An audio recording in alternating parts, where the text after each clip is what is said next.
नमस्कार दोस्तों, आपका स्वागत है इने हॉरर स्टोरीज यूट्यूब चैनल में। मैं हूं सात्विकी द्विवेदी। सुनिए आज की भूतिया कहानी। बस ने मुझे किसी कच्चे रास्ते पर उतारा। वहां आसपास कुछ पेड़ थे और एक सकरा रास्ता। एक पेड़ पर 8-10 कौवे बैठे हुए थे। मुझे देखकर वो सारे कौवे बेतहाशा चिल्लाने लगे। मैं उन्हें अनदेखा करके गांव की ओर आगे बढ़ गया। आगे कुछ कच्चे मकान नजर आए। मैं उन मकान की ओर जाने लगा तो बाहर बैठे लोग तुरंत घर के अंदर चले गए और दरवाज़ा बंद कर लिए। मुझे हैरानी हुई। मैं वहीं एक मकान के पास झाड़ के नीचे बैठ गया। मैं सोच रहा था कि किससे मदद मांगूं। तभी अचानक मेरी नज़र ऊपर पेड़ की डाली पर गई। वहां पर एक डरावनी काली बिल्ली बैठी थी जो मेरी ओर ऐसे घूर कर देख रही थी जैसे मेरा शिकार कर लेगी। मैंने उसे डराने की कोशिश की तो वो उल्टा मुझे ही घूर कर डराने लगी। कुछ देर बाद मैंने उसको अनदेखा कर दिया और फिर से वहीं बैठ गया। तभी अचानक उस बिल्ली ने पीछे से मेरी गर्दन पर वार कर दिया।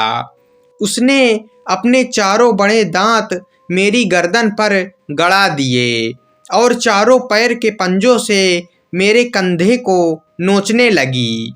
मैंने फौरन उसे दूर हटाया और वहां पर खड़ा हो गया। ये सब चल रहा था कि तभी वहां पर एक पोस्टमैन निकला और उसने मुझसे पूछा कि मैं यहाँ क्यों आया हूँ। मैंने उसे अपना मकसद बताया तो उसने कहा कि यहाँ के लोग आपकी कोई मदद नहीं करेंगे। ये सारे डरे सहमे लोग हैं। इस गांव में रात को भूत प्रेत का तांडव होता है। उस पोस्टमैन ने कहा कि सामने हमारा घर है, वहाँ कोई नहीं रहता। हम इस गांव को छोड़ चुके हैं और पास के गांव में रहने चले गए हैं। आप चाहें तो मैं उस बंद घर की चाबी आपको दे दूंगा। मैंने तुरंत हाँ बोल दी क्योंकि वही मेरी सबसे बड़ी समस्या थी। अब गांव में एक घर मिल गया था और आगे फौरन मुझे अपना काम शुरू करना था। गले पर थोड़ी मरहम पट्टी करके मैंने काम शुरू कर दिया। कौवे वाली बात, बिल्ली वाली बात, लोगों के घर में चले जाने की बात और भूत प्रेत की अफवाहें, इन सबको तालबंद तरीके से मैंने लिखना शुरू कर दिया।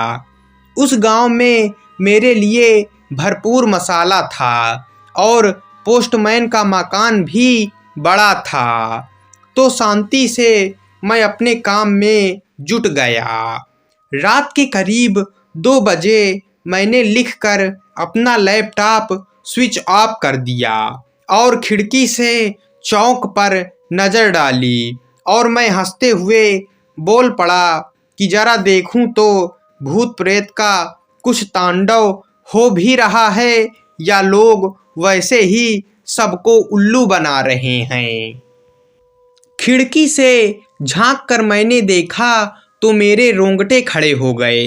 एक आदमी एक लड़की का गला दबा रहा था और एक आदमी उस बिल्ली वाले पेड़ पर रस्सी लटका रहा था। फिर उन्होंने उस लड़की को बालों से पकड़कर पेड़ के पास घसीटा और उसके गले में रस्सी डाल दी। इतना देखकर मैंने शोर मचा दिया। मेरे हाथ में जो भी कुछ आया उसे लेकर मैं चिल्लाता हुआ फौरन पेड़ की तरफ भाग गया। जब तक मैं वहां पहुंचा तब तक उन दोनों ने लड़की को पेड़ पर गले पे फांसी देकर लटका दिया था और वो लड़की तड़प रही थी। जैसे ही मैं पेड़ तक पहुंचा तो वहां कुछ भी नहीं था। वो दोनों दरिंदे और पेड़ पर लटकी हुई लड़की सब गायब थे। ये सब देखकर मेरे तो होश ही उड़ गए। गांव के सब लोग खिड़की से मेरी ओर देख तो रहे थे, लेकिन कोई बाहर नहीं आ रहा था। मैंने देखा कि पेड़ पर वो काली बिल्ली अभी भी मौजूद थी और मुझे ही घूर रही थी। मैंने नज़र घुमाकर उस घर की ओर देखा जहां मैं ठहरा हुआ था। मुझे उस घर पर कोई टहलता नजर आया। मेरा तो दिल ही बैठ गया। फिर मैंने उसी मकान की छत की ओर नज़र डाली तो मैंने देखा कि वो दोनों दरिंदे और वो लड़की तीनों एक साथ उस पोस्टमैन के मकान की छत पर खड़े हुए थे। अब मैं बहुत बुरी तरीके से डर चुका था। मैं समझ चुका था कि गलत जगह में मैं आ गया हूँ। मैं पूरी रात वहीं चौक पर खड़ा रहा, क्योंकि उस पेड़ के ऊपर वो कमीनी मेरे खून की प्यासी बिल्ली बैठी थी और पोस्टमैन के घर के अंदर पता नहीं कौन टहल रहा था। जैसे तैसे करके सुबह हो गई तो मैंने तुरंत अपना सामान पैक कर डाला और ताला लेकर दरवाजे की ओर भागा। अभी मैं दरवाज़ा बंद करने ही वाला था कि मेरी नज़र दीवार पर पड़ी। वहाँ जो मैंने देखा उसे देखकर मेरी ज़बान हलक से नीचे उतर गई। उस दीवार पर उसी पोस्टमैन की हार चढ़ी हुई फोटो थी जिसने मुझे रहने के लिए ये मकान दिया था, और उस तस्वीर पर उसके जन्म और मरण की तारीख भी थी। वो पोस्टमैन 20 साल पहले मर चुका था। मैं जिससे मिला था वो उसका प्रेत था। अपना बैग हाथ में लिए ताला चाबी वहीं फेंककर मैं दौड़कर उस गांव के बाहर भाग आया। पास के गांव पर चाय की दुकान वाले को उस मनहूस गांव का रहस्य पूछा तो उसने कहा कि पेड़ के पास दिखने वाली लड़की उस पोस्टमैन की बेटी है, जिसे उसी गांव के सरपंच के 2 बेटों ने मारकर लटका दिया था और पोस्टमैन ने अपनी बेटी की मौत का बदला लेते हुए सरपंच के दोनों बेटों को मार डाला। फिर सरपंच के डर से पोस्टमैन ने खुद जहरीली दवाई खाकर आत्महत्या कर ली। तब से उन चारों की आत्मा उस गांव में भटकती रहती है और तांडव मचाती रहती है।